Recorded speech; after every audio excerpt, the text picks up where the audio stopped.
Well, here we are in the basement, and today we have the FlyFans 64mm L39, obtained from Banana Hobbies for $200. And I just checked, that's still the price. And that is delivered to your door, no shipping, tax included, which is an incredible bargain in these inflated times. So there are some really good videos from a variety of sources on flights with this airplane. The reviews have been pretty good, including reviews from people who are on channels where they get these airplanes for free and are asked to evaluate them with, well, maybe a little bit of pressure at least to give them a good review if they want to get another airplane from that manufacturer. Although I think for the most part they do a pretty good job, honestly. And from some people who run small time channels who are not getting these airplanes for free. It is a 64mm 6S equipped airplane, comes without a receiver. It's a PNP and a true PNP. It comes with an ESC, everything else you need, all the servos and so forth. And I made some modifications to it. The battery tray in this thing, at least the biggest battery I can fit in is a Spectrum 3200 6S. I've had a 4000 and it won't fit unless I modify the canopy extensively, and I don't want to do that. I did see just today a video from a gentleman who put a 4000 battery in this and it fit, but it's not a Spectrum. It was a smaller version of the 4000 6S and flew it for 8 minutes and still had 40% power left in the battery. This one is only going to have a 3200, and I made some modifications to it. I put in a 631 receiver that I had laying around, and I put in an 85 amp Spectrum Light ESC.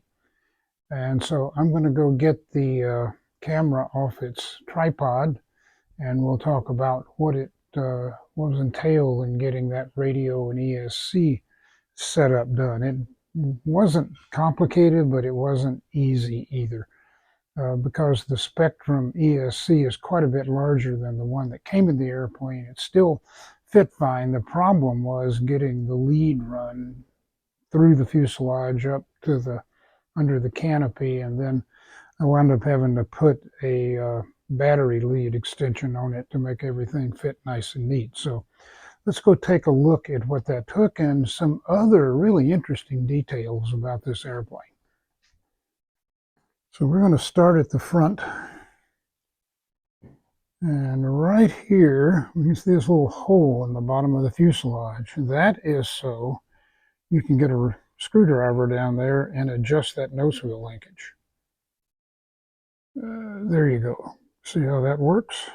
Very cool. Very thoughtful. Secondly, all of the control linkages are these nice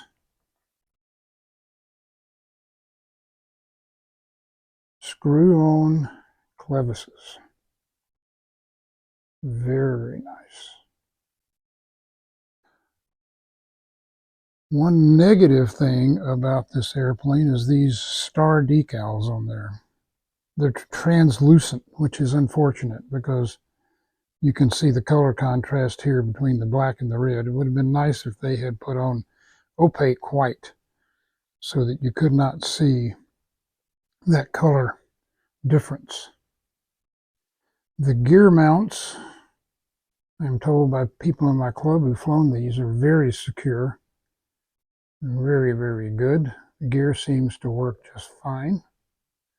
I did a little touch up on some paint. For example, right here, this area right there, that was white, so I took a black magic marker right here and colored that black so it would match a little better.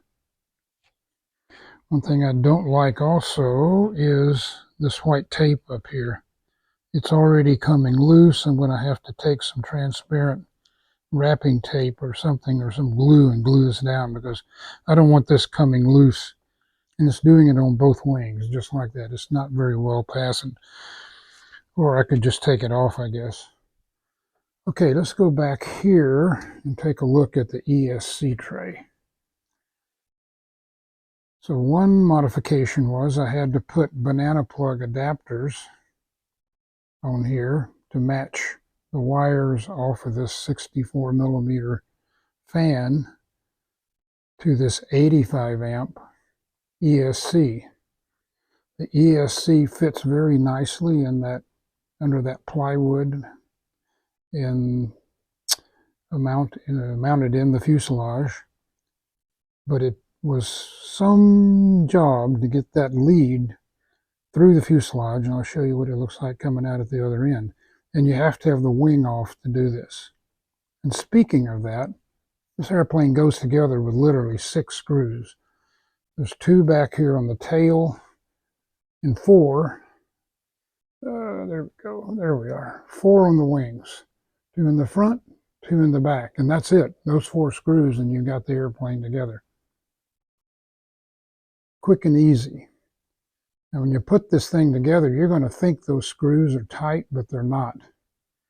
You need to make sure that this wing, when you pull up on it or down on it, if it was the other way around, is good and tight, because on both the front and the back, I thought I had those screws in all the way, but I didn't. And you put them in with a 2 millimeter hex screwdriver like this. All 6 of those screws fit in with that same screwdriver, which is a good thing.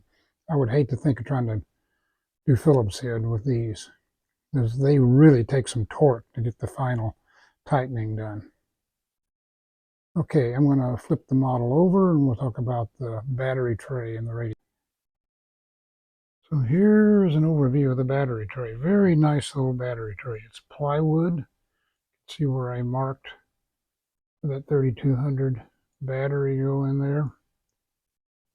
And I put a power extension lead on here because it was really kind of difficult to get that plug to work in the back there. It's just not enough of it to really be able to grab it easily and plug it in and unplug it without pushing some pretty hard on some foam. Just not quite enough room. So there's another $5 or so for that lead from Amazon. And here's my receiver back here, this AR631, mounted in the conventional position with the antenna running along the side of the fuselage here. It's been range checked, or range checked, not rain checked. It worked just fine. 6-channel receiver with telemetry. The main thing I really wanted was battery or ESC telemetry, and it's working. So we're going to be taking it out to the field here maybe tomorrow and giving it its first flight. Everything's been checked, double checked, and triple checked. Safe, AS3X, and a no gyro setting as well, all working just fine. Range check, ready to go. Really can't think of anything bad to say about the assembly process, except maybe the fact that it took so darn much torque to tighten down those bolts that hold the wings on. The tail was fine. Just 2 screws go in the back. Just really you can really tell they're loose to start with. I had one video I saw that was complaining about getting those screws started once you get them down in the recessed hole, but I didn't have any problem at all. I just put them in there, grabbed my 2 millimeter screwdriver, and off they went, just straight in. So maybe somebody got a hold of an early pre-production model. Anyway, can't wait to fly this little guy, but that 3200 battery there just barely fits in that fuselage with the canopy on. Okay, that's it. If you want to get one of these things, I'm going to give you a link to Banana Hobbies. It comes in 3 different liveries, and this one I chose just because I liked it. The other two are also quite attractive. Great day, great flying. Bye-bye.